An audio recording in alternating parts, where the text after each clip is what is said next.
300 დაზარალებული სეზონზე, მათგან 1-6 თვის ბავშვი დამწრობის ცენტრში პაციენტების ნაკადი არ წყდება. ათეულობით დაზარალებულს მდგომარეობის სიმძიმის გათვალისწინებით სტაციონარული მკურნალობა დასჭირდა. 8 რეანიმაციაშია, ექიმები მოსახლეობას კიდევ ერთხელ აფრთხილებენ და რეკომენდაციების შესრულებისკენ მოუწოდებენ. მანანა გიგინეიშვილი ესაუბრა სპეციალისტებს.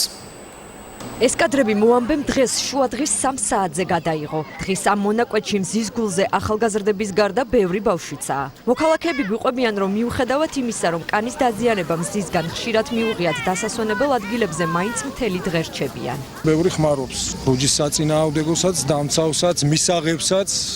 ალბათ მამაკაცები უფრო იშვიათად ეწევიან დამწრობა და საკმაოდ ისე მტკივნეული პროცესი იყო. არ ხმარობს სამწუხაროდ დამცავს საშუალებებს, თუმცა ვიცი რომ საჭიროა, მაგრამ არ ხმარობ და კი ხშირად ამოვდივარ რაღაც მომწონს საქაურობა.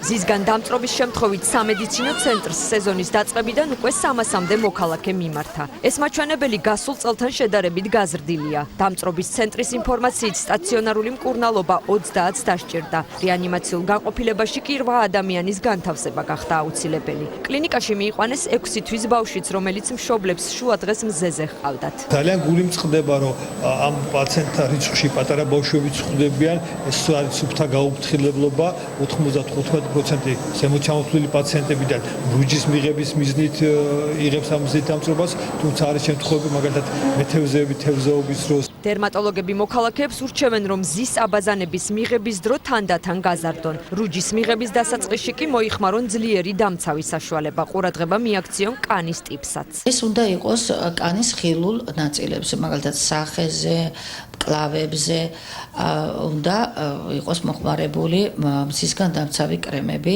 შესაბამისი მზისგან დამცავი ფაქტორით. მინიმალური დამწრობის შემთხვევაშიც კი, რომელიც შეიმჩნევა კანზე სიწითლის სახით, წამოხურებით, სიმხურვალის შეგრძნებით, ჩვენ უნდა მივმართოთ სამკურნალო ღონისძიებებს. სპეციალისტები მოქალაქეებს კიდევ ერთხელ აფრთხილებენ და ურჩევენ, რომ რუჯის მიღება დილის 11-დან დღის 5 საათამდე რეკომენდირებული არ არის.